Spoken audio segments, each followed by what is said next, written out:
Cet épisode a une distance de 12 km et un pace de 6 minutes 15.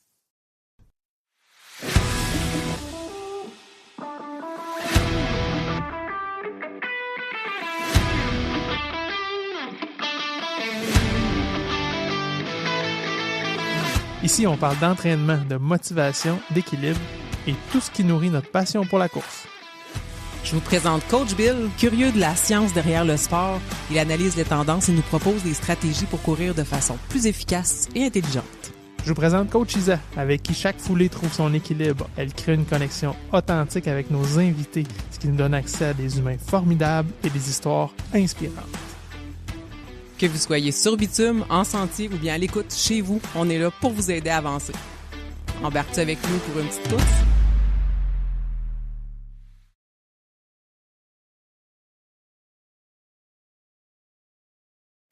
Aujourd'hui, on vous parle d'un sujet extrêmement tabou chez les coureurs puis chez les sportifs en général. Il s'agit d'une habitude malsaine qui a pu faire sa place de façon insidieuse dans le passé pour certains coureurs. Que ce soit par imitation ou pour avoir l'air cool au secondaire, ou après avoir eu une idée de marde plus tard dans sa vie. Vous me voyez peut-être venir, je parle évidemment de la cigarette. Attention, cet épisode ne s'adresse pas juste aux fumeurs ou aux anciens fumeurs. Vous le savez, moi puis Coach Bill, on essaie d'avoir un esprit ouvert puis de vous parler de l'expérience personnelle des gens. Donc, si toi, t'as même jamais touché à une cigarette de ta vie, cet épisode pourrait t'aider à comprendre l'expérience que vit un fumeur autour de toi, ou peut-être que tu auras à côtoyer un fumeur puis tu auras plein de belles informations à y suggérer par rapport à sa course. Mais avant de commencer dans le vif du sujet, salut Coach Bill. Salut Coach Isa. T'as-tu couru cette semaine? Oui, j'ai couru, puis j'ai été un peu plus mollo, là. Tu sais, on a parlé dans le dernier épisode, là, on s'est tapé une super gastro qui nous a atterré. La semaine d'après, j'étais un peu parti en fou. Fait que j'ai fait une grosse semaine de millage. Puis là, T'as voulu te reprendre? Oui, j'ai voulu me reprendre. Puis mes petits mollets me l'ont rappelé. J'ai grosse semaine. Tu sais, j'ai déjà fait plus que ça l'été, mais là, depuis, j'ai hiberné. Tu sais, fait que j'ai fait des plus petites semaines cet hiver. Puis là, je m'en suis tapé une, genre le double de ce que j'ai fait dans les 6-7 dernières semaines. Là. Ah, mes mollets me l'ont rappelé. Fait que cette semaine, j'en ai fait une plus légère. Puis je suis très satisfait. Donc, les gens, on fait pas ça. Même après une gastro, ouais. On y va progressif. On réintègre. À la limite, on peut y aller aussi avec des intervalles. Mais on fait pas comme Coach Bill. Non, ben non. Surtout pas. Fais ce que je dis, pas ce que je fais. Exactement. Toi, tu courais cette semaine? Hey, oui, j'ai couru, puis petite tranche de vie. Ma mère venait me rejoindre pour ma fête, parce que c'était ma fête cette semaine. Puis, fait que là, j'ai regardé l'heure, j'ai une petite demi-heure, je vais aller courir avant qu'elle arrive. Puis là, juste comme je sortais, je tournais le coin de la rue, je croise ma mère, je dis, je reviens dans pas long, tu sais. Fait que je me fais un petit itinéraire pour pas la faire attendre trop longtemps. Mais c'était comme une boucle. Fait que je passais dans une rue, je retournais dans une rue, je revenais par une autre rue. Mais je suis arrivée au bout de la deuxième rue et il y avait des travaux. Puis je pouvais même pas passer à pied. Fait qu'il a fallu que je revienne. Fait que finalement, j'ai fait vraiment plus une longue sortie que prévu. Puis j'essayais de me dire, OK, on passe à d'autres choses. T'as pas ton itinéraire. C'est pas grave, tu reviens de bord. Puis tu sais, c'était quoi? C'était peut-être... tu sais, c'était même pas 1 kilomètre de plus là que ça me donnait. Mais j'ai passé le restant de ma course à me dépêcher pour revenir voir. Alors que, tu sais... Puis à penser à ça, c'est comme, Colin, comment ça? Tu sais, j'ai pas pensé à ça. Puis j'aurais dû me faire un autre itinéraire. Fait que... C'est fou comment qu'on est rigide comme coureur quand on se dit je vais faire tel parcours puis que là tu te fais scraper ça par quelque chose qui est pas ta volonté. Ah, ça devient insidieux dans notre tête, notre cerveau. C'est tough, hein?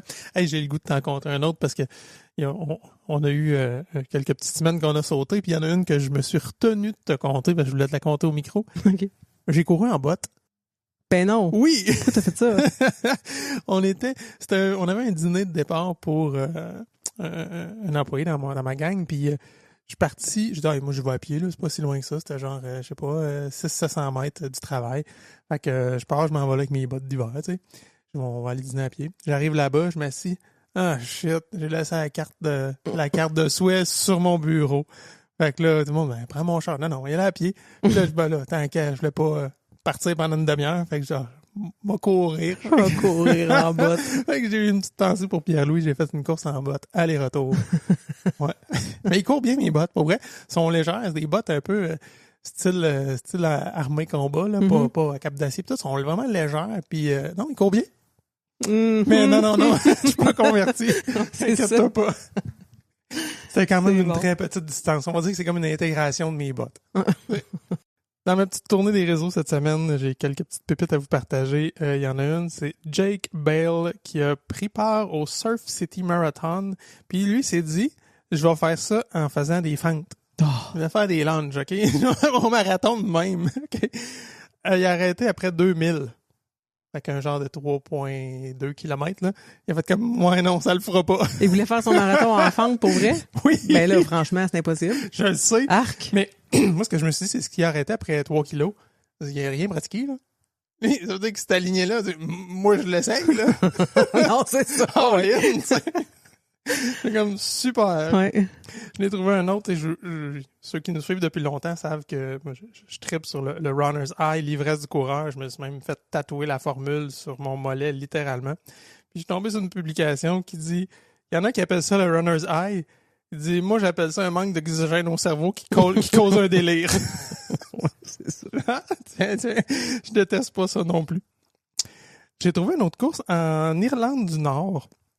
C'est le 5 km le plus rapide au monde. Il y a 203 personnes qui ont pris part à la dernière édition.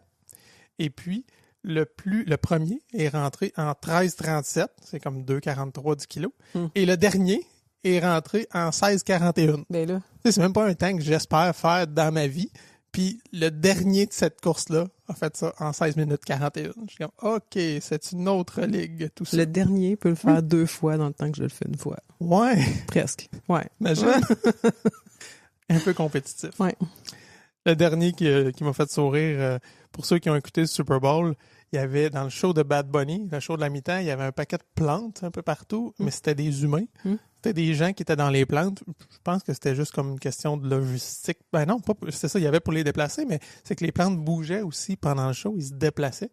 C'était pas des pots de plantes statiques qui étaient là. Et il y en a un qui, évidemment, il l'a tracé sur Strava. Il y a une plante sur Strava qui a fait lui 0,55 000 en 14 minutes 21 pour 1198 pas. Puis on voit son petit tracé là, qu'il a fait sur le terrain de football. Non, mais c'est bien hot qu'il ait pensé à ça. C'est comme moi, je pars mon Strava. C'est hot. Tant qu'à bouger, tout compte. Donc aujourd'hui, pour notre sujet, on cherchait quelqu'un qui pouvait nous guider, nous amener de la science, des faits, de l'expérience.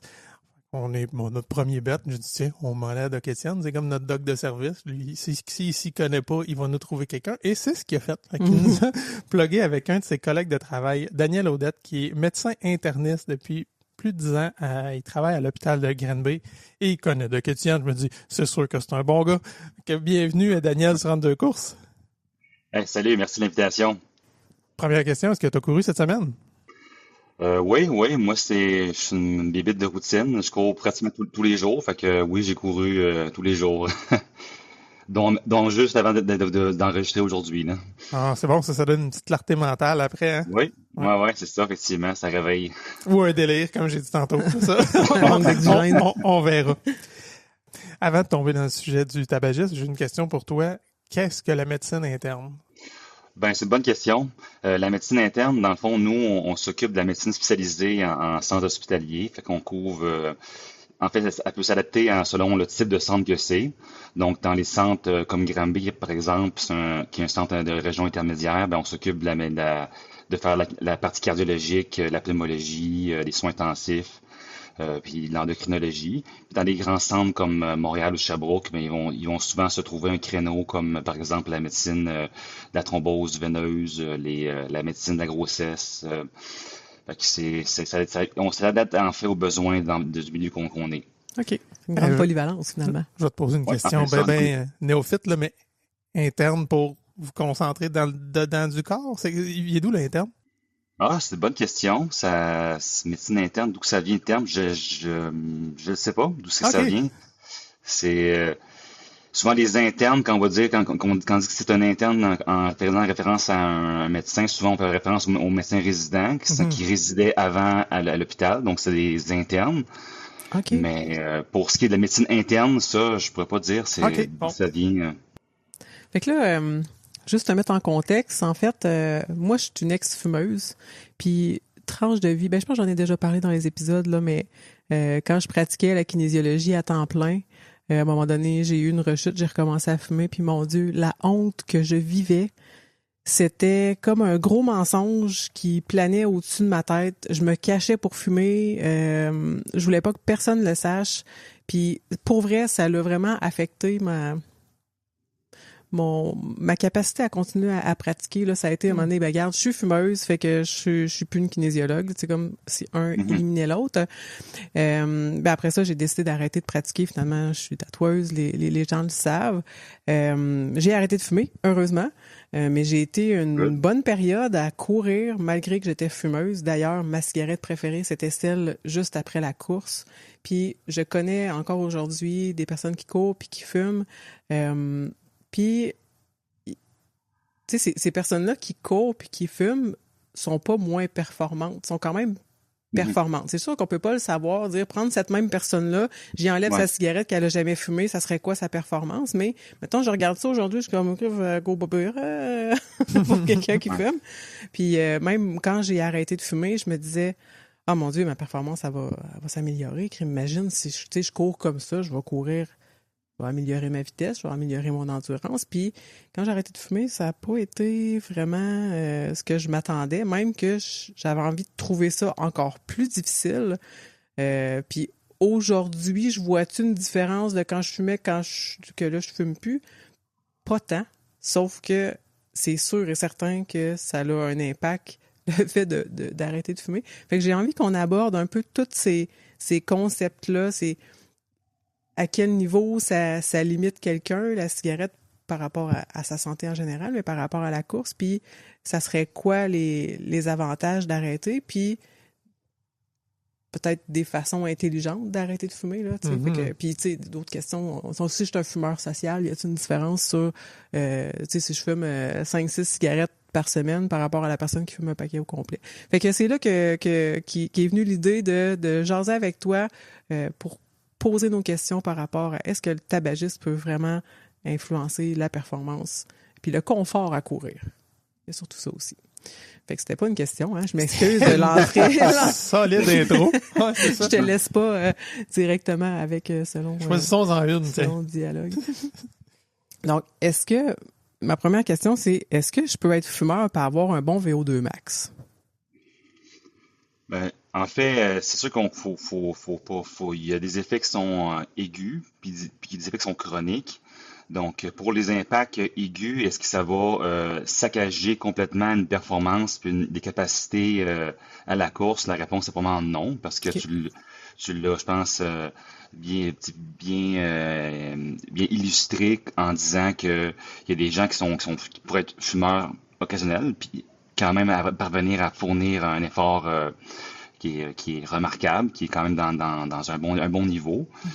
Par contre, si on regarde des effets chroniques, ça c'est évident que c'est pas des effets qui sont positifs, là. C'est sûr que ça va avoir des impacts négatifs sur de multiples aspects en fait de la physiologie humaine, là. OK, fait qu'il va vraiment y avoir une différence.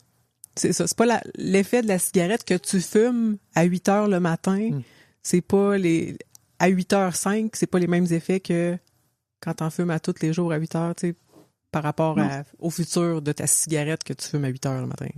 C'est en plein ça va pas saccager complètement ta capacité à faire fournir ton effort, ton rendement que tu veux pour la demande de la course. Donc, tu vas pouvoir facilement faire ton effort. Puis, à quel point qu'elle va être perturbée, cette capacité-là, dans l'heure qui va suivre, probablement que c'était pas un si grand niveau que ça. C'est sûr que on sait qu'il y a un petit risque dans les grands événements de course, comme par exemple les marathons. Ben, il y a un petit risque d'avoir une issue comme une mort subite, en particulier chez les gens plus âgés. Chez les fumeurs, c'est sûr que ce risque de mort subite-là, il est un peu plus grand. Il reste quand même infinitésimal, on s'entend. Il est probablement moins grand que chez les gens sédentaires, qui est pour une période de temps donnée, qui vont eux aussi avoir des morts subites aussi. Mais clairement que les gens qui sont des fumeurs avant l'événement comme un marathon, c'est clairement pas... ça augmente ce petit risque aigu-là. Mais par contre, sur un événement de plus courte durée, comme par exemple courir un 5 km, poser quelque chose, ben, si on regarde ton meilleur temps que tu pourrais faire si tu fumes une cigarette avant versus si tu fais ce même 5 km-là sans fumer ta cigarette, je pense pas qu'il va y avoir une si grande différence que ça. Chez un fumeur habitué, c'est quelqu'un qui fume à l'occasion de façon régulière, probablement que son impact physiologique sur une course de courte durée serait pas si marqué. J'ai le goût de poser une question impopulaire, mais le fait que je fume une cigarette là, il me semble, je sais pas si je me trompe, là, mais ça élève la fréquence cardiaque? Absolument, oui. C'est surtout le chemin non habitué, effectivement, oui. Fait que ça peut, c'est là ce que je veux dire, ça peut quasiment faire mon warm-up. Là, je veux dire, je vais augmenter ma fréquence cardiaque avant de partir. Je comprends que tout le système vasculaire est peut-être pas tout prêt, mais ça peut tout même, comme si je suis pas fumeur, je m'en claque une avant, ça pourrait même avoir un petit effet bénéfique sur ma course live là. Je serais quand même surpris qu'il y en ait un effet bénéfique. C'est vrai que ça va accélérer la vitesse cardiaque. À quel point que ça équivaut à un warm-up. Moi, je pense, comme tu as dit, c'est vraiment très différent de l'effet musculaire et vasculaire que le warm-up va apporter aussi. Puis c'est sûr que je pense que parce que ça mime un peu l'effet de hausse de fréquence cardiaque, je pense que c'est un peu trompeur. Je pense pas que ça équivaut du tout là, en termes d'impact sur le corps avant l'effort. Ne faites pas ça à la maison. C'est ça. Ouais. Il y a l'impact aussi, tu sais, de la nicotine, l'effet de la dépendance à la nicotine qui est stimulante, en fait, là, qui vient comme calmer, créer une détente, peut-être un état de confort, mais quelqu'un qui est pas dépendant va pas avoir ces effets-là. Fait que c'est ça, tu sais, il y a l'addiction puis les effets sur la fréquence cardiaque, là, qui pourraient peut-être faire une différence. Mais tu as nommé quelque chose, tu parles de mort subite lors d'un marathon. Il y aurait plus d'effets négatifs à être sédentaire et fumeur que actif. Sédentaire et non fumeur que d'être actif et fumeur? C'est une bonne question. Probablement que oui, j'ai peut-être pas les chiffres, mais pour ce qui est des gens qui sont sédentaires, ça a un impact au moins aussi grand, j'ai l'impression, qu'un actif fumeur. Okay. Donc, la sédentarité, on appelle ça parfois le nouveau tabagisme, là, parce que ça a, même au-delà du poids, là, le fait d'être sédentaire puis d'avoir une pauvre capacité fonctionnelle, c'est clairement quelque chose de très délétère pour ta santé à long terme. Tandis que c'est sûr que j'encourage pas les gens à fumer, c'est certain. Au contraire, j'encourage tous les fumeurs, si possible, à arrêter le plus tôt possible. Mais pour ce qui est d'un coureur qui serait fumeur, par exemple, ben je pense pas que le fait qu'il court devrait obligatoirement, parce qu'il court, devrait être fumé. Il devrait être fumé tout court parce que tout le monde devrait être fumé, mais il pourrait tout de même avoir des bénéfices quand même à courir quand même. Puis à l'inverse, c'est pas parce que tu es un fumeur que tu devrais t'empêcher de commencer à courir. Ah, c'est en plein ça. C'est ça. Même si c'est quelque chose, je pense que ça pourrait même aider parfois par l'effet psychologique. J'imagine, tu sais, les coureurs, je pense que beaucoup de gens peuvent s'identifier à ça. Ben après ça, quand tu réussis à changer d'habitude de vie, comme intégrer la course dans ton mode de vie, ben ça peut être un tremplin pour faire d'autres changements, comme par exemple l'arrêt du tabac, par exemple. Hey, j'ai jamais arrêté de fumer, puis j'ai tellement de gens qui m'ont dit que c'était tough, là, puis c'était pas impossible, là, mais très, très, très difficile. Je me dis, mais c'est tough commencer la course aussi, là. Fait que je te rejoins, tu sais, si tu dis, OK, j'ai passé par-dessus, commencé à courir, puis j'ai réussi à aimer ça. Ça peut donner le goût, j'imagine, d'arrêter de fumer, là. Puis tu sais, c'est un piège aussi. Tu sais, mettons, t'es sédentaire, tu fumes, t'as des mauvaises habitudes de vie, t'es un entourage aussi. Parce que là, quand t'es tout seul à être fumeur, puis t'es obligé d'être tout seul à aller sortir de la maison pour aller fumer, tu sais, je pense que la dernière personne à fumer dans un groupe va finir par arrêter rapidement parce que c'est plate. Mais si tu te tiens avec une gang de fumeurs, puis tout est normal de fumer, puis tout est normal d'être assis sur ton divan, dire, ben là, moi, je vais commencer même à aller marcher à tous les jours. C'est comme, bof, hey, tu sais, moi, je suis essoufflé quand que je marche, puis je suis essoufflé quand je monte des escaliers. Fait je peux pas aller marcher, t'sais. Mais c'est une fausse bonne raison parce que quelqu'un qui est sédentaire, justement, c'est difficile de se mettre en action. C'est difficile d'aller prendre une marche. Fait que c'est pas que la cigarette qui te rend la tâche difficile. Puis, c'est un peu comme ce que tu disais, c'est au minimum. Tu sais, c'est pas parce que tu fumes que t'as pas le droit d'être sportif. Il y en a plusieurs qui vont faire comme, ouais, genre de l'air conne, si je fume ma cigarette, ou genre de l'air cave, tu sais, je fume une cigarette avant d'aller faire du sport. Il y en a plusieurs qui se cachent, mais non, crime, il faudrait enlever ce tabou-là, les jugements, les préjugés sur, tu sais, si ça fume une cigarette ou il fume une cigarette. Passer par-dessus ça, puis c'est un petit peu aussi l'objectif de l'épisode, c'est arrêtons de juger. Effectivement, comme tu l'as dit, Coach Bill, c'est vraiment difficile d'arrêter de fumer. Puis on dirait que plus tu as essayé de fois en fois, c'est difficile. On dirait que ton cerveau fait comme Non, c'est pas vrai que tu vas recommencer à me faire souffrir. Fait que check, moi bien aller, moi te réussir à te convaincre. T'as pas arrêté. J'en reparlerai là, sur ce qui se Ouais. passe dans le cerveau mentalement, psychologiquement pour arrêter, là, mais c'est vraiment insidieux. Tu as touché quelque chose aussi que je trouve important, tout le phénomène social, tu sais. Puis je fais du lien avec Daniel, ce que tu as dit que la sédentarité est le nouveau tabagisme. Mais tu sais, tu dois, quand tu vas arrêter de fumer, tu le dis, tu quittes une gang qui fume. Tu sais, tu t'exclus parce que tu as fait un cercle de fumeurs. Tu sais, tout le monde sort ensemble, ça jase, etc. Faut que tu quittes ça. Alors que pour commencer à bouger, faut que tu t'intègres souvent dans un groupe pour avoir cet effet-là. Là. Tu l'as dit, tu sais, je suis tout seul sur mon divan, on va aller marcher. Non. Mais puis là, je vais pas m'inscrire dans un club de marche ou de course. J'ai jamais fait ça, je veux pas le faire. En plus, je fume, tu sais. En plus, je fume, Ils vont moi, c'est ça. sentir que je sens la cigarette, puis là, ils vont me juger. Ouais. Fait que c'est un autre coche, là. Ouais. OK. Je sais pas si tu pourrais nous expliquer, justement, au niveau chronique, c'est quoi les effets de la cigarette sur le corps? L'impact, il y a plusieurs impacts. En fait, ça touche pratiquement tous les systèmes du corps. Mais l'impact, un des plus marquants, ça augmente la cause numéro 1 de décès des gens, c'est-à-dire ça endommage les vaisseaux. Donc, ça va favoriser, entre autres, l'athérosclérose, ça favorise aussi les thromboses, ça favorise aussi un dommage pulmonaire. Donc, ça va favoriser le développement de la maladie pulmonaire chronique, comme la MPOC, l'emphysème, la bronchite chronique. Si les gens ont de l'asthme sous-jacent, ça va aggraver l'asthme, en fait, les crises d'asthme. Puis on peut multiplier les exemples, en fait, sur la plupart des systèmes du corps. Donc, c'est des impacts qui sont... c'est sûr que la plupart vont pas arriver dans l'immédiat, mais c'est un dommage qui se fait tranquillement, à bas bruit. Heureusement, il y a une partie de dommages-là qui sont réversibles ou qu'on peut atténuer leur progression si on arrête de fumer. Mais une partie aussi, malheureusement, qui est irréversible. Donc, ça ne veut pas dire qu'il est rendu trop tard d'arrêter de fumer. Il n'est jamais trop tard, même si on est rendu à 80 ans puis on fume toujours. Puis si on a la chance de se rendre jusqu'à cet âge-là, ben, ça serait d'arrêter quand même, parce qu'il y a des bénéfices quand même d'arrêter de fumer, même dans le grand âge, là. On l'entend souvent, ça. Ouais, là, j'ai fumé toute ma vie, là, j'arrêterai pas maintenant. Là, c'est comme si ce que j'avais à scraper, mais ce que tu dis, c'est non, t'as toujours un bénéfice à arrêter. Là. J'ai des gens toutes les semaines que je vois, en fait, là, dans ma clinique, puis je vois beaucoup de fumeurs, en fait, parce que je fais beaucoup de pneumologie, d'investigation de lésions pulmonaires.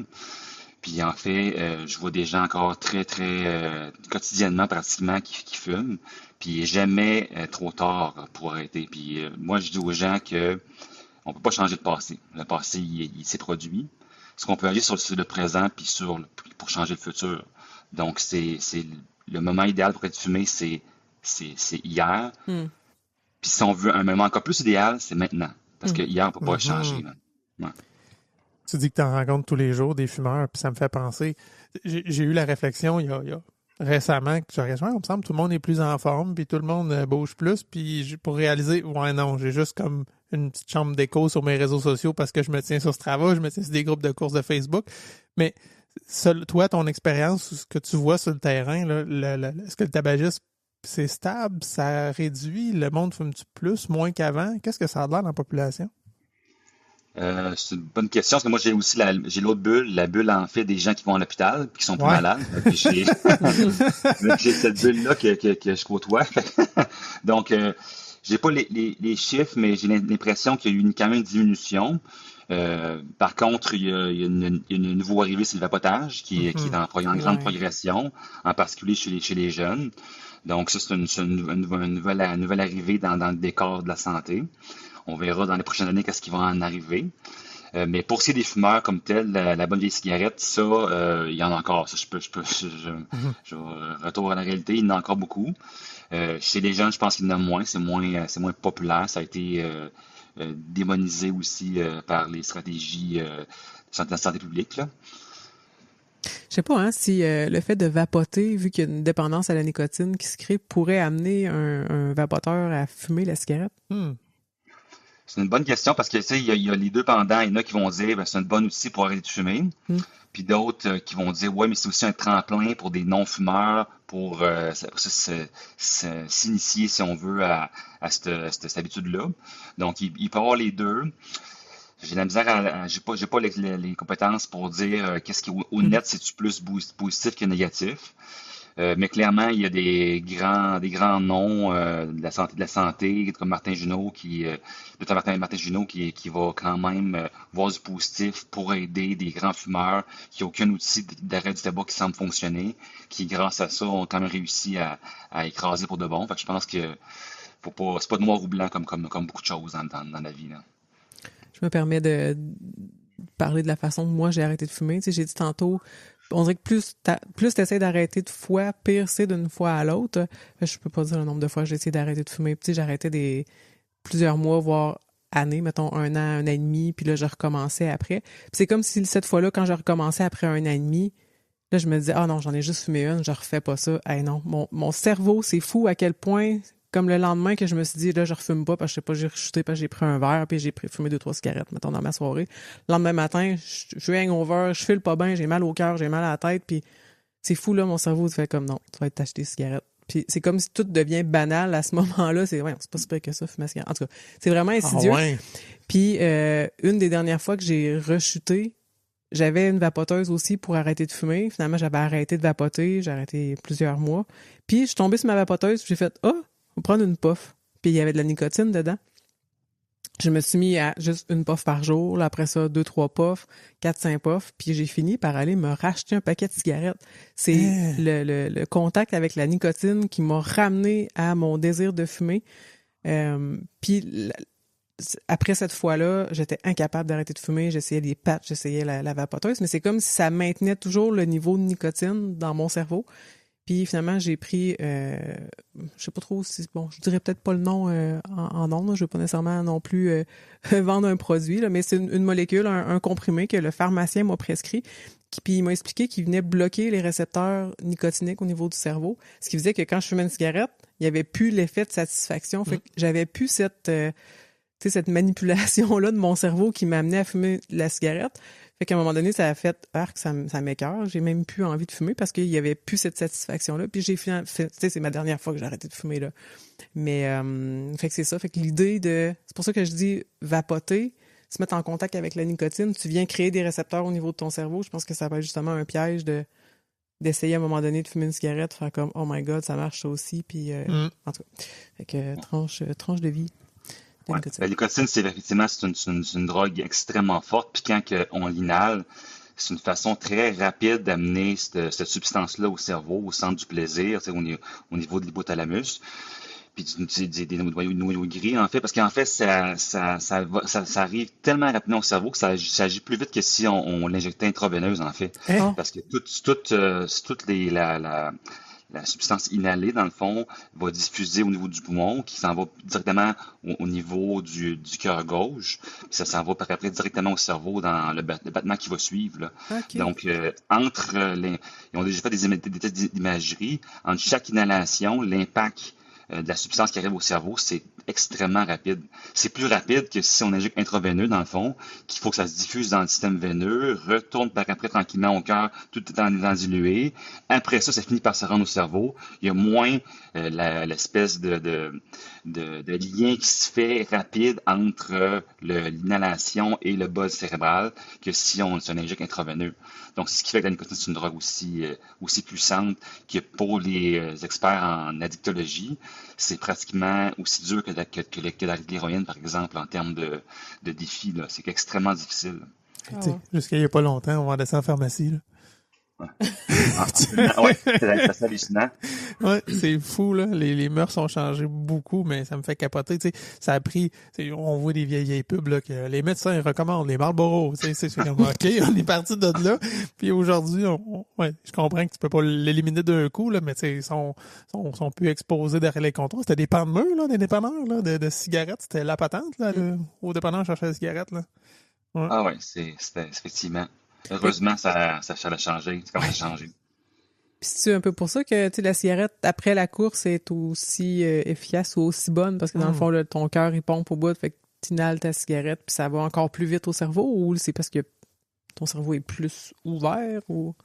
C'est une bonne question. Je pense que ce serait une possible spéculation. Voir est-ce que c'est parce que, ou encore si tu l'effet de l'arrêt de course de neurotransmetteurs qui sont présents, d'endorphines qui sont présents aussi, que ça se conjugue bien avec Hmm. cette espèce de substance qui apporte aussi un plaisir artificiel.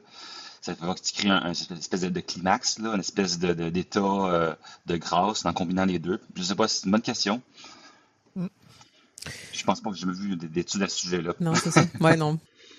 Tu as parlé, dans le fond, des effets chroniques du tabagisme tantôt, puis c'est parfait de même. T'as pas parlé du cancer du poumon. Puis souvent, bon, en tout cas, Mhm. moi, quand je fumais, c'est ça, je me disais, j'ai comment ça va pas le cancer du poumon. Puis je m'inquiétais de ça quand ma mère fumait, mais ça semble pas être le principal enjeu. T'as parlé des maladies pulmonaires. Oui. Euh, ça se manifeste comment, ça, une maladie pulmonaire chronique? J'imagine que c'est pas tant réversible.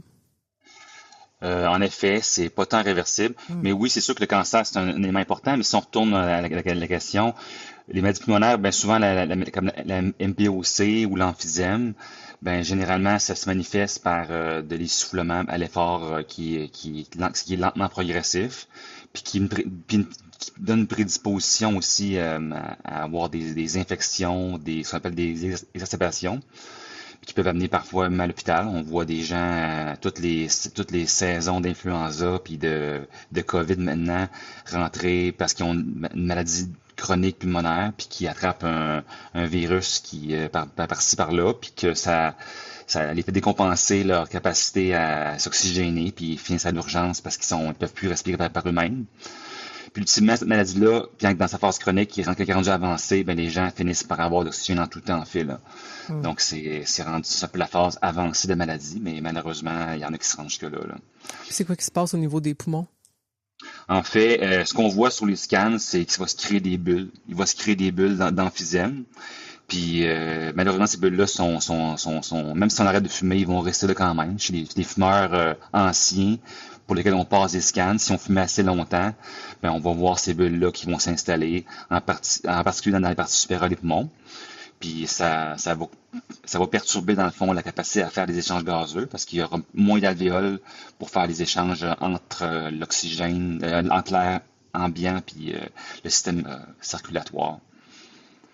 Donc, fait qu'un début, mettons, j'imagine que c'est ça, c'est progressif, fait qu'au départ, c'est pas une maladie pulmonaire chronique, fait que j'imagine qu'il y a une dégradation au niveau pulmonaire.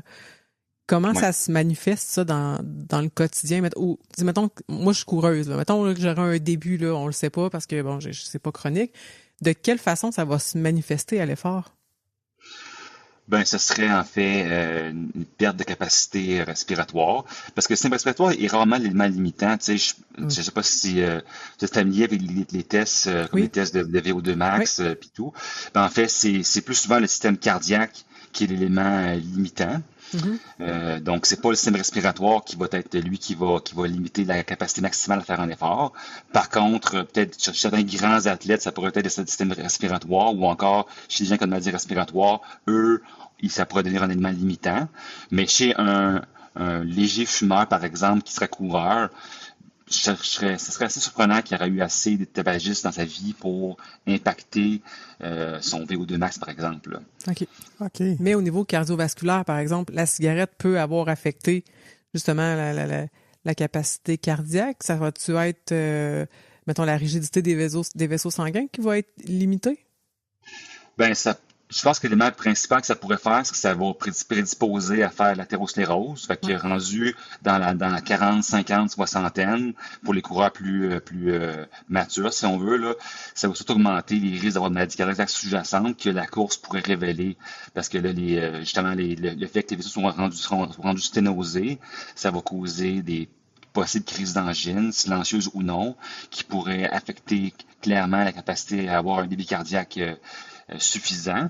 Mais si on parle, pour ce qui est de la capacité d'effort maximale, on parle vraiment des gens qui auraient développé leur aérobie à un niveau assez élevé, dans le fond, là. Je pense que pour un coureur plus à santé, par exemple, qui courrait une quantité récréative, 2, 3 courses par semaine, par exemple, je pense pas qu'il va développer assez sa capacité cardiaque pour être limité potentiellement par ça, en fait, là. Mhm. Ce qui va plus arriver, c'est qu'il va y avoir un plus grand risque d'événements cardiaques, par contre. Ça, c'est parce qu'il va y avoir de maladie sous-jacente. Puis, OK. malheureusement, ça aussi, une partie va rester, même si on arrête de fumer, là. D'où le fait que plutôt qu'on arrête, le mieux que c'est, là. Mhm. Fait que ça a peu de chances d'affecter le VO2 max, mais est-ce que ça affecte la capacité à maintenir le VO2 max longtemps? Ah, ça, c'est une bonne question. C'est une bonne question. J'ignore la réponse à ça. Est-ce que ça pourrait avoir des impacts sur la capacité à maintenir l'endurance, dans le fond, Mhm. cardiovasculaire? C'est possible. C'est sûr que il y a beaucoup d'effets dommageables à plusieurs niveaux. C'est au niveau aussi des radicaux libres, au niveau peut-être des mitochondries. Donc, ça se peut qu'il y aurait effectivement une diminution à maintenir une endurance musculaire sur des longs efforts. OK. C'est ça, je t'écoutais tantôt, ça va peut-être rendu à 50, 60 ans, il pourrait arriver quelque chose. Là, je faisais le parallèle avec un REER. Là, t'as 20 ans, là, t'as pas le goût de mettre de l'argent dans ton REER, t'as le goût d'aller veiller avec cet argent-là. Là. Fait que c'est bon, Ouais. je fume, bon, c'est pas grave. Peut-être que à 60 ans, j'aurai quelque chose, mais tu sais, ce que j'entends, c'est que la nicotine va faire que t'arrêteras pas. Ça va être très, très difficile. Fait que tes risques sont là, sont importants, dans le fond, de développer quelque chose.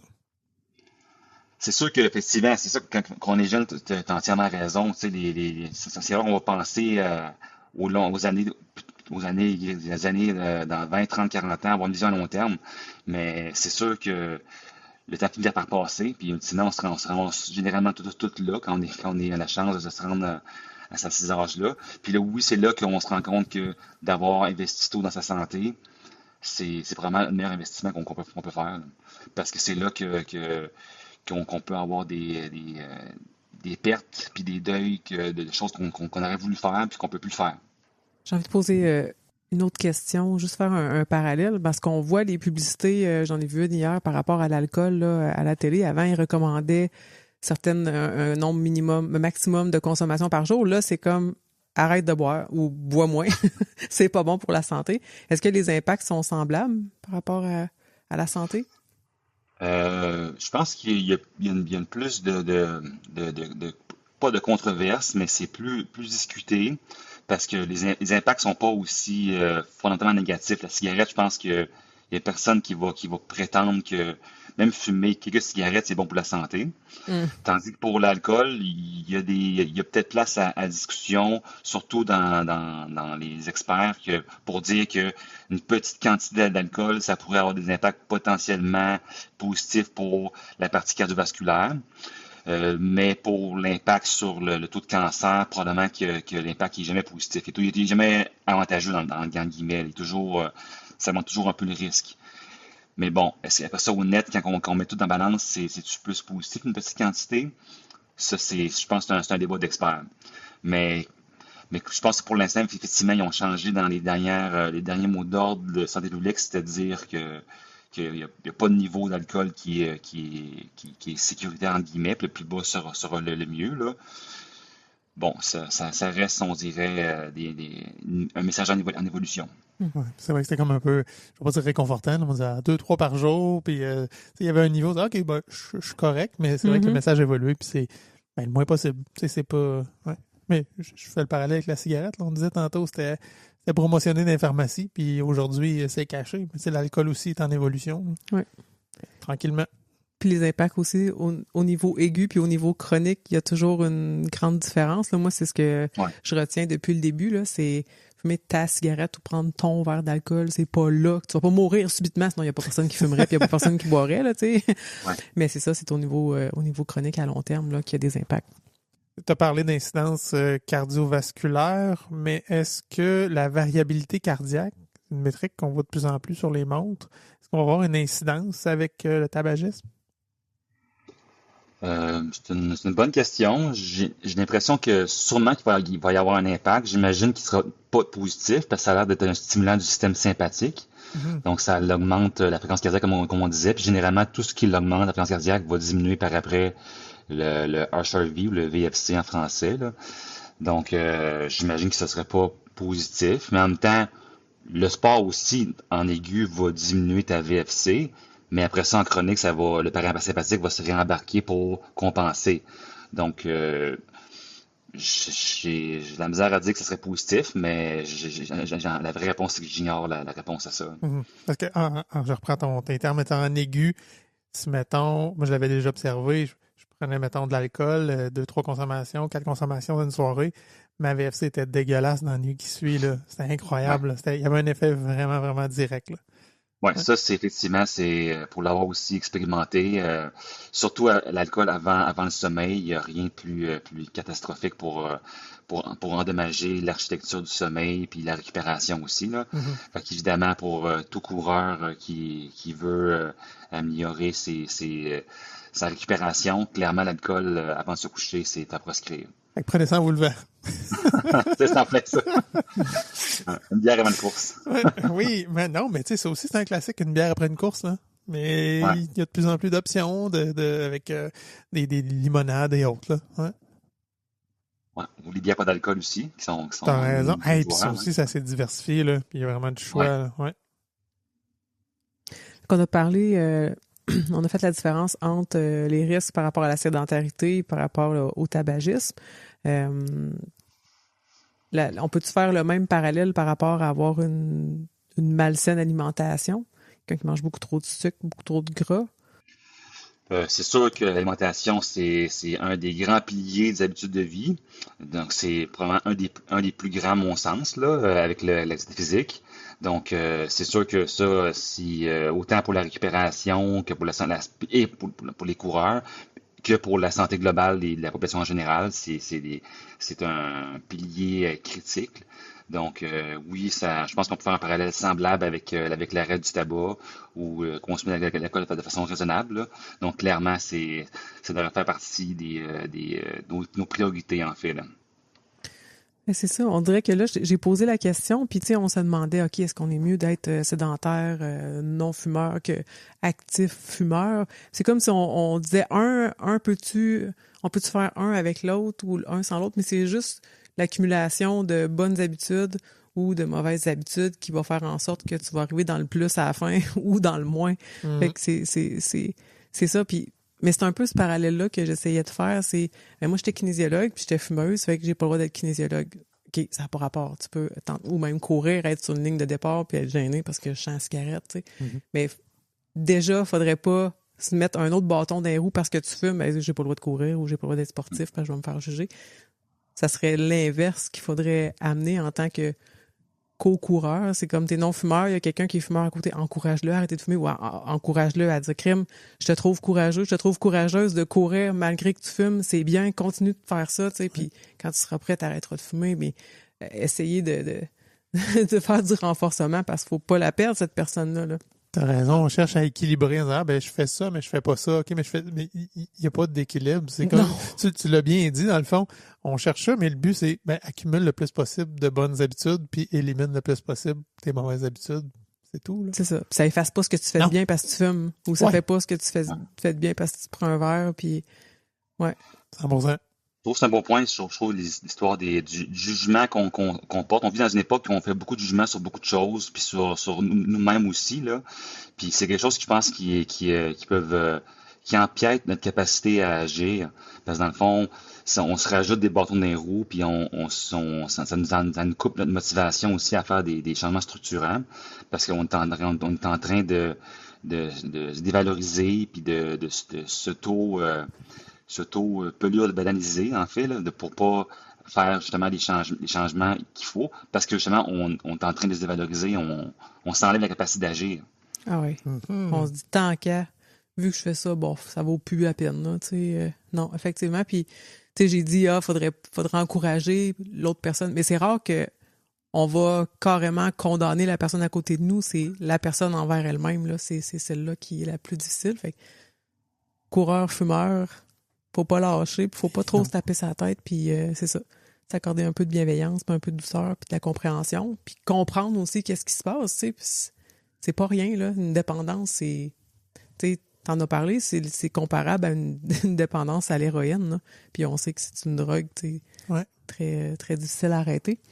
Ouais, OK. les jugements n'ont pas leur place, puis les gens, tu sais, les gens, en fait, tu sais, c'est de l'énergie perdue, puis effectivement, la bienveillance, c'est d'essayer d'aider son prochain. Puis, tu sais, c'est ça. Fait que, tu sais, faut juste pas penser qu'on est le seul dans cette situation-là. Puis, clairement, en particulier, je pense qu'un fumeur est bien placé pour rapidement en voir les bénéfices, là. Mhm. Parce que il va avoir des impacts sur son hobby qu'il aime, justement. Il va avoir des impacts positifs rapidement. Ouais, c'est quoi les effets positifs? Mettons, on parle les premières semaines, premiers mois, premières années. Ben, tu sais, ça, on dit tantôt, on disait que dans l'aigu, l'impact est peut-être pas si massif que ça, mais je pense que quand on cumule plusieurs jours d'arrêt, plusieurs semaines d'arrêt, je pense qu'on peut s'attendre à avoir quand même une certaine amélioration. C'est juste en éliminant le monoxyde de carbone que Mm. les fumeurs sont plus élevés. Puis en diminuant, peut-être en améliorant aussi la récupération, en améliorant peut-être la VFC, ça pourrait justement aider les gens à récupérer de leur course, avoir une meilleure récupération aussi au niveau des tissus mous aussi, parce que je veux pas, les fumeurs souvent ont plus de douleurs aussi, de douleurs chroniques aussi. Donc, ça pourrait clairement aider un coureur à justement à mieux rebondir ses entraînements, à avoir ainsi pouvoir mieux performer si c'est son objectif, là, pour pouvoir plus profiter de la course. Fait que je pense qu'il y a beaucoup de dividendes rapides que les fumeurs les ex-fumeurs, coureurs vont en retirer en fait, là. Puis à part les petites bulles que tu parlais au niveau des poumons là, qui vont pas disparaître, là, est-ce qu'il peut y avoir une bonne récupération au niveau des poumons là, par rapport à un non-fumeur? Ben, certains dommages vont être permanents, mais à quel point ça va avoir un impact sur la capacité de développement total de cet athlète-là, c'est dur à dire. Puis ça serait surprenant que ce soit à part s'il a fumé vraiment longtemps, si on parle d'avoir fumé 20 ans un paquet par jour, là, peut-être qu'il va y avoir un dommage qui sera assez significatif, qui pourra être limitant dans la capacité de développement de n'importe quel athlète, là. Mais pour la plupart des coureurs récréatifs, je pense pas qu'ils vont avoir de grandes limitations en lien avec leur ancien tabagiste si c'est des périodes assez courtes, là. Puis on parle de combien de temps après, mettons, je dis des chiffres, là, mais ça fait 7 ans que je fume, puis j'arrête. Tu sais, quand est-ce que je peux dire en rémission, puis tu sais, mes poumons se sont replacés, puis... C'est une bonne question. C'est sûr que, comme dans beaucoup de choses dans la vie, on est tous inégaux un peu dans nos gènes qu'on a. Il y en a qui qui ont fumé toute leur vie, qui semblent avoir peu de dommages dus à la cigarette. D'autres qui ont fumé à peine, puis ils vont avoir énormément de dommages rapidement. Donc, c'est un peu une loterie, là. Ça dépend un peu du mélange de nos parents, puis qu'est-ce qu'ils nous ont légué, puis de notre autre exposition qu'on peut avoir aussi, si on est exposé à d'autres substances que le tabagisme, par exemple, ou d'autres éléments. Mais probablement qu'un coureur, justement, il pourra atténuer une partie des impacts négatifs parce qu'il va maintenant développer aussi d'autres mécanismes, peut-être de défense antioxydante, il va développer d'autres capacités qui vont peut-être compenser un peu ce qu'un fumeur sédentaire aurait comme dégradation. Parce que c'est ça serait pas juste d'arrêter de fumer. Une personne aurait tout avantage à arrêter de fumer puis devenir actif. Sinon, Certainement. c'est ça, t'as encore un effet, un moins que tu vas être, Ouais. comme on parlait tantôt, là, l'effet cumulé. Euh, tu en vois dans ta pratique quotidienne, tu sais, parce qu'on a l'image de la personne n'aime pas que c'est une personne qui est assez âgée, en surpoids, en chaise roulante avec sa bonbonne d'oxygène. Puis je me rappelle comme ex-fumeuse, quand je passais à côté de quelqu'un qui était dans cet état-là, je me disais « Ah, mais non, je me rendrai pas là, tu sais, je vais arrêter de fumer un moment donné. » Puis sauf que cette personne-là qui est dans la chaise roulante en surpoids puis qui est plus âgée a déjà été jeune et fumeuse. Mhm. Je sais que tu n'as pas là, nécessairement les statistiques là sous la main, mais après combien de temps on se ramasse justement dans ce fauteuil-là avec l'oxygène? C'est sûr que là, c'est rendu une maladie avancée. Puis ça fait combien de temps de tabagisme? C'est une bonne question. Encore une fois, on est tous inégaux dans Ouais. la réponse du corps à cette exposition-là.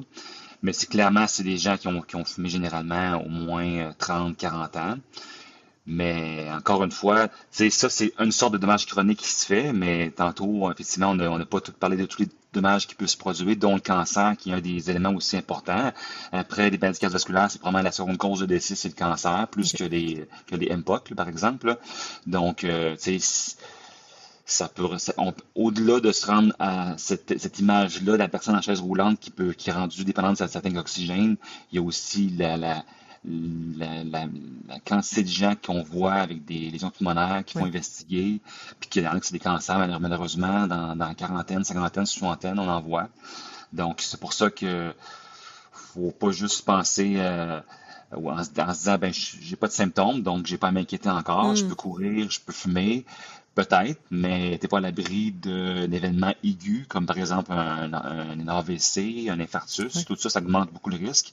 Ou le risque de démence vasculaire aussi, qui augmente aussi avec le tabagisme. Donc, au-delà de tout ça, puis aussi le risque aigu d'avoir une lésion cancéreuse.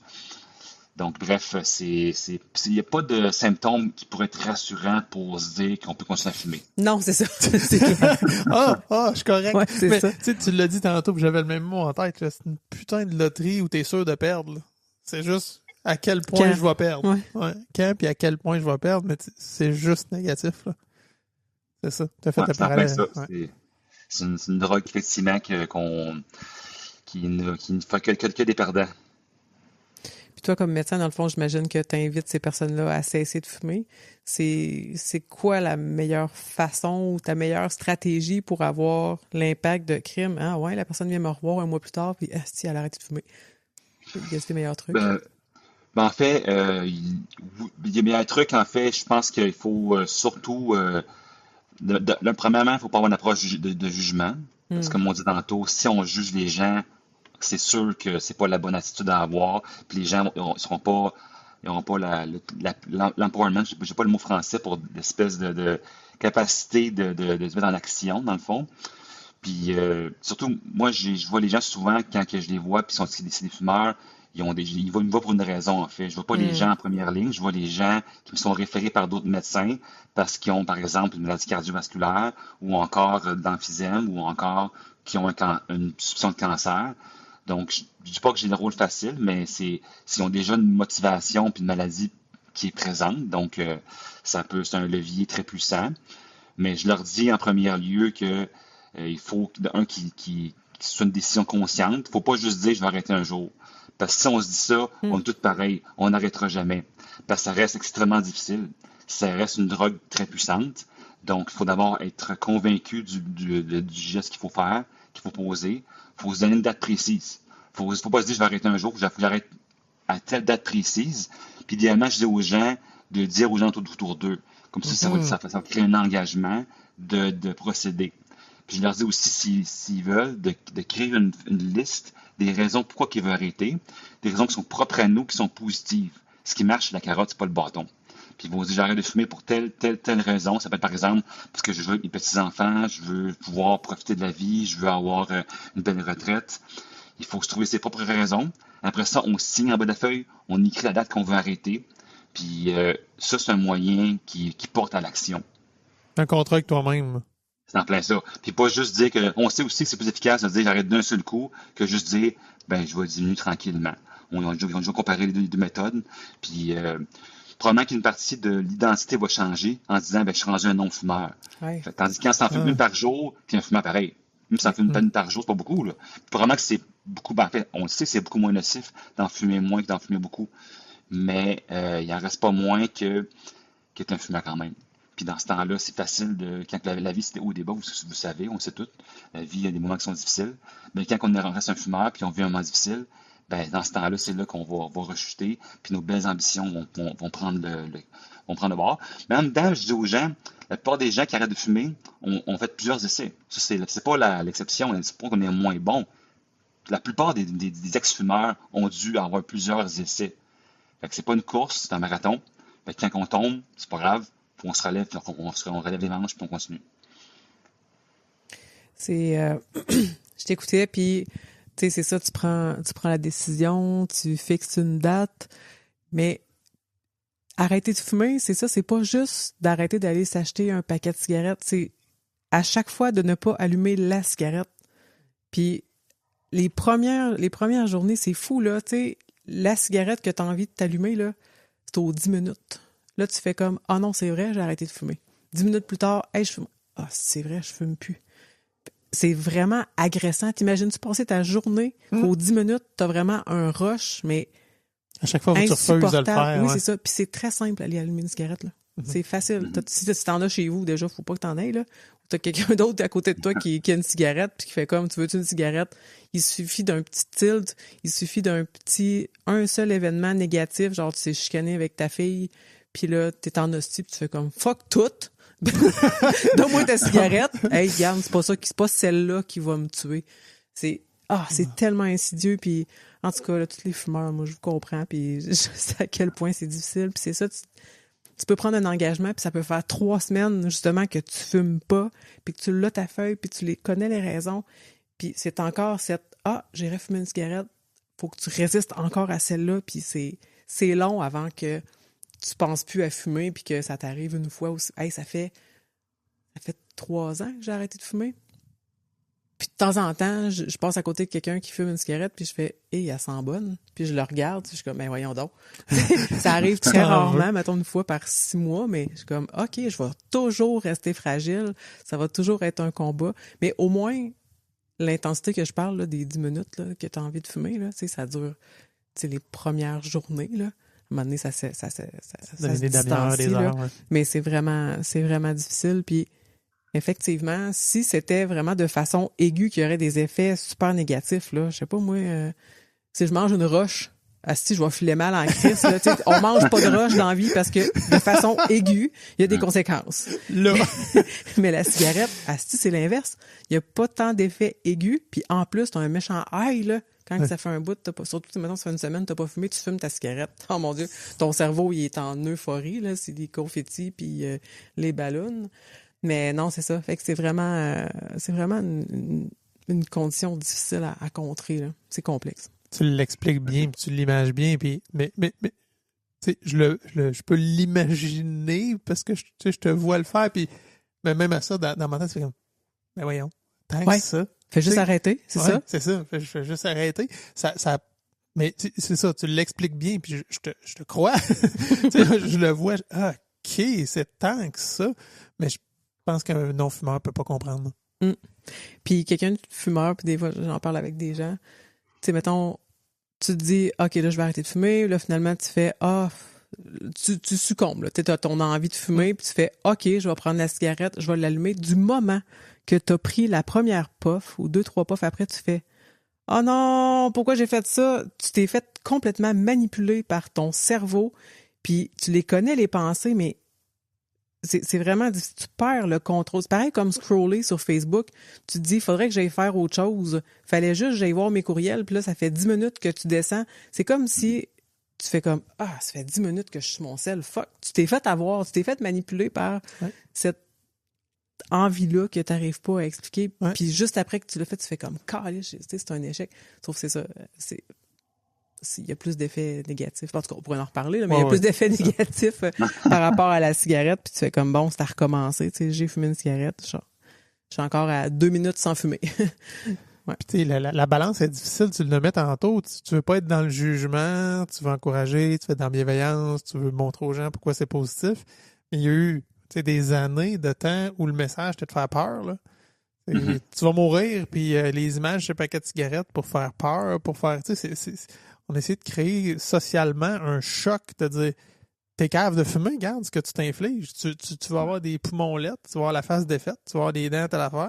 Fait que ça a été beaucoup des campagnes de peur, je trouve, et non pas pour accompagner les gens à sortir de ça. Oui. Puis c'est culpabilisant. Ça a vraiment un peu d'impact positif dans le taux de tabagisme, probablement. Mais par contre, c'est vrai que ça a pu stigmatiser certaines personnes, puis en rendant tabou, dans le fond, d'en parler, puis de pouvoir dire, ben, je suis un fumeur.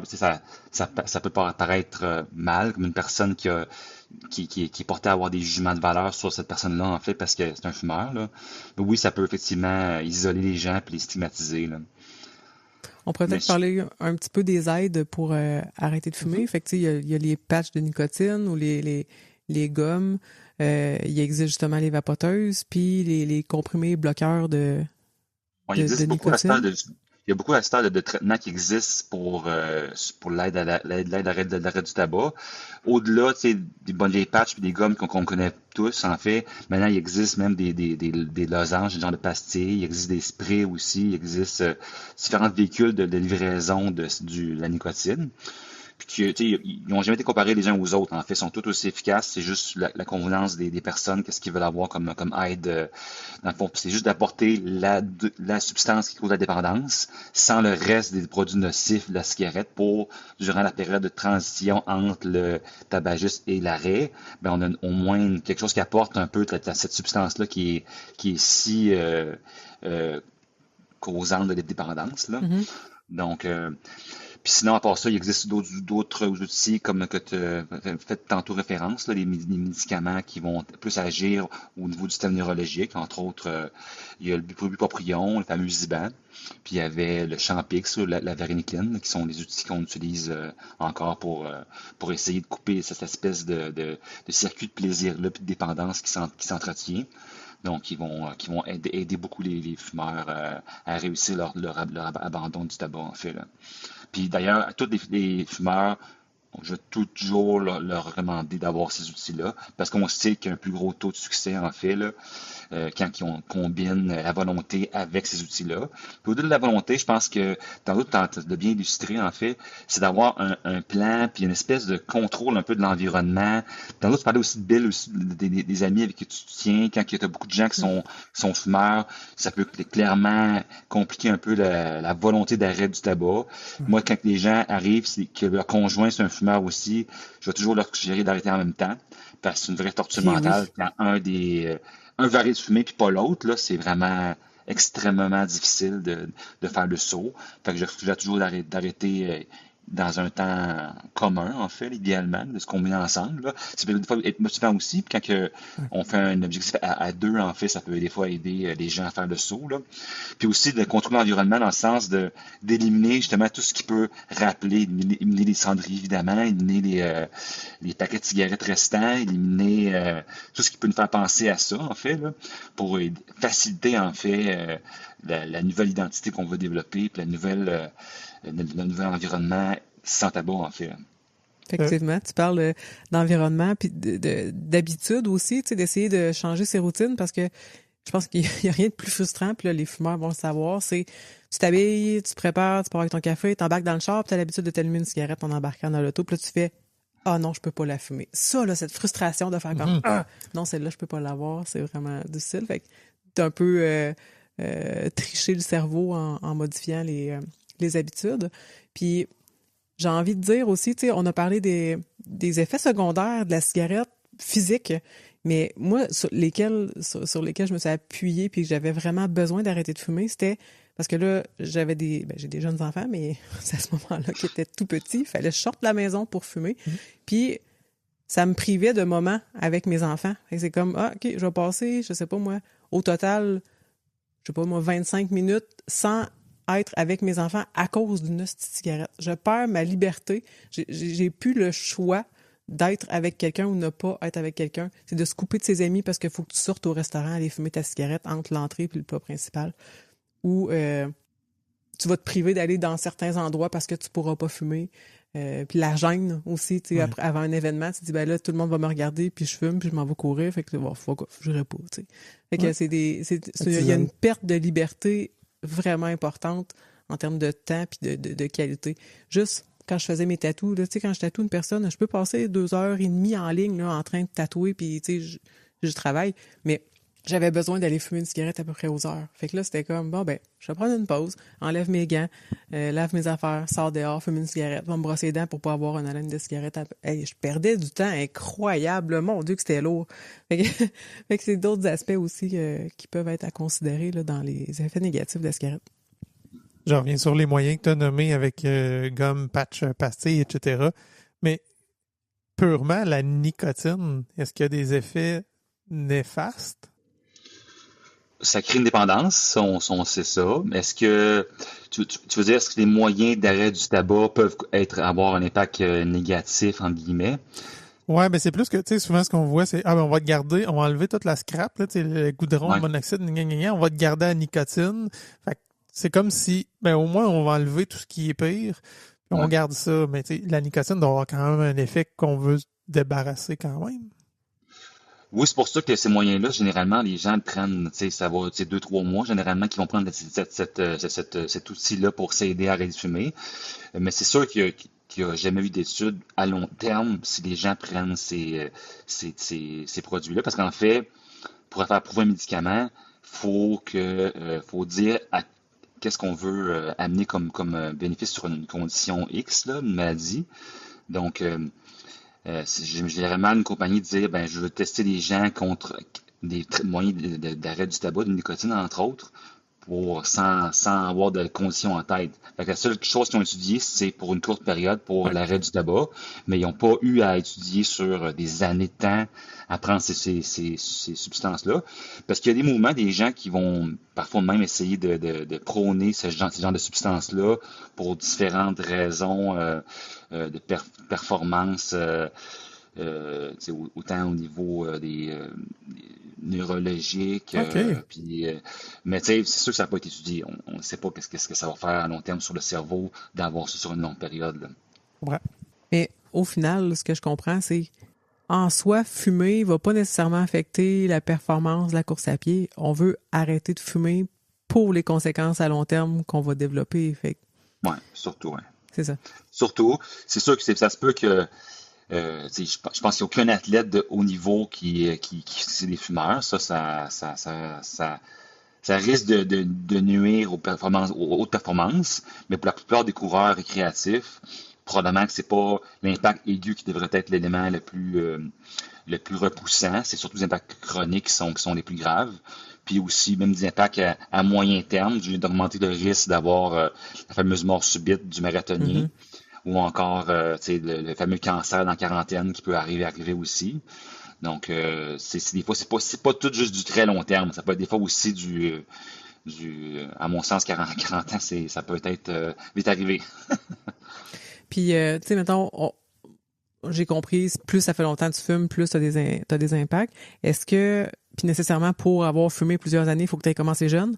Mais mettons, est-ce que le fait de commencer jeune puis d'avoir fumé, mettons, juste 5 ans, est plus impactant que d'avoir commencé un petit peu plus tard, mais d'être rendu après 15 ans de tabagisme? Ouais.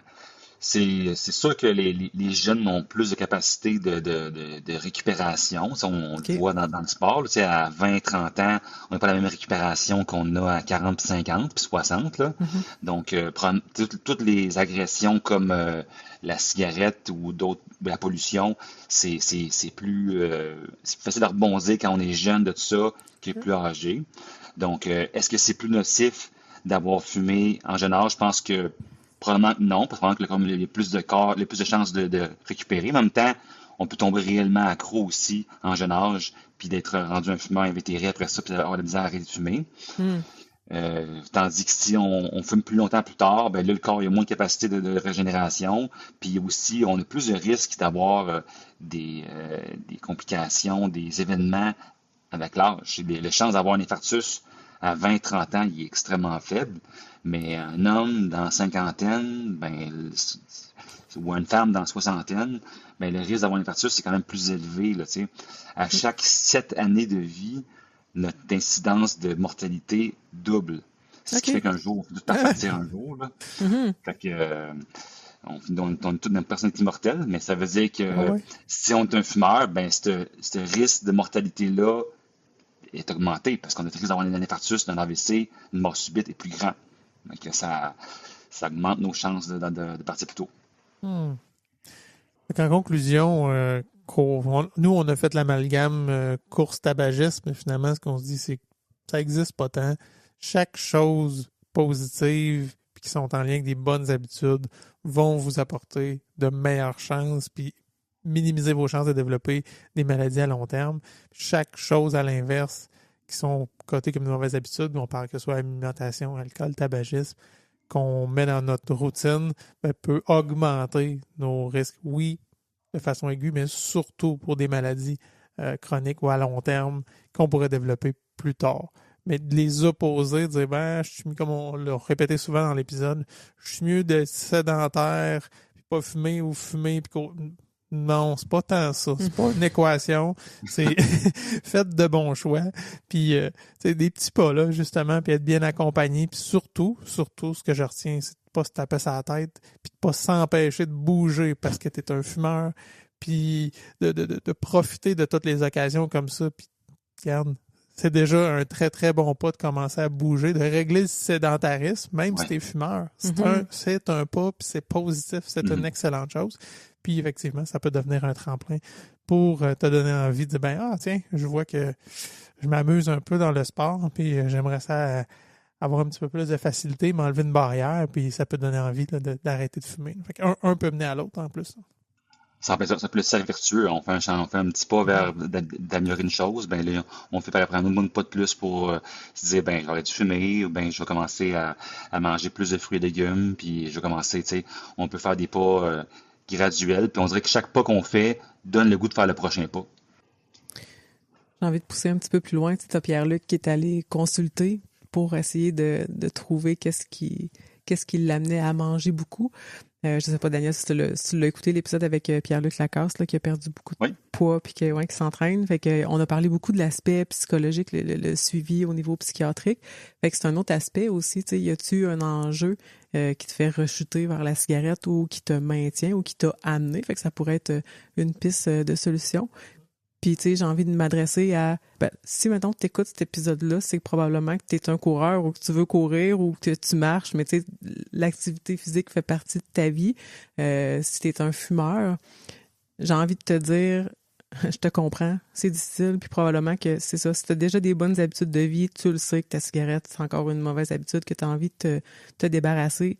Puis, je sais aussi que ça fait peur. Ça fait peur d'abandonner cette petite chose qui t'amène un réconfort. C'est le cerveau qui manipule, mais ça fait vraiment peur de dire comment je vais continuer d'exister sans ça? C'est possible. Puis il y a de l'aide. C'est même pas obligé d'aller voir un médecin. Là, tu peux aller en pharmacie pour demander des conseils, on le sait. Tu peux m'écrire. Tu peux m'écrire un message, Isa. J'aurais voulu une vidéo, là. Ah oui, il y avait de l'impact. Mais pour vrai, tu sais, ça va me faire plaisir. Des fois, ça prend juste un petit coup de pouce, parfois c'est une petite frayeur, parfois c'est juste un petit encouragement, ou bien juste un peu de bienveillance. Si tu te fais taper sur la tête tout le temps par tes enfants ou ta mère qui est comme « va falloir que tu arrêtes de fumer là, parce que tu vas être malade », hey, c'est juste culpabilisant. Il y a moyen de le faire dans la bienveillance puis la douceur. Au minimum, moi, je suis fière de toi que tu te permettes d'être actif, puis t'as le droit, comme tout le monde, d'être fier, de courir, puis d'être sa ligne de départ, puis d'être sa ligne d'arrivée, puis le fait de fumer ne t'enlève aucune valeur. Wow! Bien dit. Très bien dit. Est-ce qu'il y a quelque chose, Daniel, une sphère où on n'est pas allé ou quelque chose, un message que tu voulais livrer? Ben, je pense que, tu sais, je vais revenir sur un petit point juste pour quand on disait des fois qu'il peut y avoir quelque chose qui nous fait penser à une habitude, puis que là, on se dit, ben là, je n'aurais allumé une cigarette dans ce moment précis-là, parce que quand j'ai embarqué dans le char, justement, c'est là que j'avais l'habitude d'allumer une. Juste que généralement, ce petit moment-là ne dure pas. Des fois, si on fait juste se changer les idées, ça finit par disparaître. C'est vrai que le cerveau, il est sournois, il va aller nous ramasser des fois dans des coins qu'on s'y attend pas. Des fois, juste l'environnement qui va nous rappeler que c'est ces moments-là. Mais il faut juste se rappeler que on a aussi, on peut se trouver des stratégies un peu métacognitives. Quand on sent que le cerveau veut nous ramener, ben que ça va rarement durer très longtemps, ce petit moment-là. Puis des fois, c'est de se créer un petit plan, un filet de sécurité, que si ça nous arrive, trouver une façon de nous changer les idées. Ça peut des fois de chanter une chanson, de prendre un petit bonbon. Ça peut des fois aller prendre une petite marche, faire une petite course pour un coureur, par exemple. Puis ça va finir par disparaître. Puis après ça, on se rend compte que c'est une espèce d'illusion que notre cerveau nous envoie, puis qu'il y a moyen de déjouer ça. Hey, effectivement. Puis s'il y a des auditeurs qui ont déjà arrêté de fumer puis ils se sont créés des petites routines, là, les micro-routines, là, comme tu viens de parler, là, moi, j'aimerais ça les avoir, vos exemples. Ouais. Moi, c'est une façon, c'est d'aller courir. Puis, dans l'essoufflement, t'as pas envie de fumer. Là. Oui, OK, après, là, mais l'envie, comme tu dis, elle dure hey, c'est quelques secondes, là, cette très, très haute envie de fumer qui disparaît. Fait que moi, j'ai eu les trucs... j'aimerais ça en entendre des drôles. Puis j'aimerais ça aussi, tu sais, cet épisode-là pourrait servir à quelqu'un qui est pas actif puis qui est pas coureur. Fait que si tu as écouté l'épisode puis que tu penses à quelqu'un, ben c'est un beau message d'amour de dire, écoute, regarde, écoute ça, il y a peut-être des pistes de solutions pour toi parce que je t'aime puis je veux que tu vives longtemps. Sur ces belles paroles, qu'est-ce qu'on souhaite à nos auditeurs? Bonne course! Yes, merci.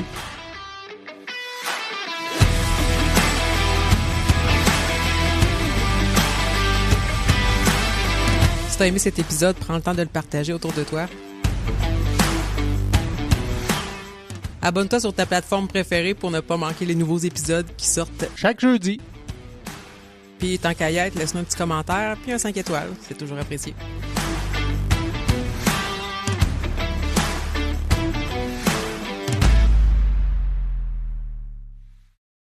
OK, t'avais pas rien des réseaux sociaux pis tout? Eh oui, t'as raison. Excuse, j'en ai 3-4. C'est. Plaisir. Fait que tu vois, c'est ça le montage, c'est ces bouts-là qu'on enlève. Ouais. Avant de tomber dans le sujet du... on calisse. C'est quoi? Okay. Comment on dit ça? Du fumage ou de la... Comment on dit ça? Ah, OK. Du tabagisme. Je sais pas ce que tu veux dire. Non, je sais pas ce que je veux dire. Ah. Mais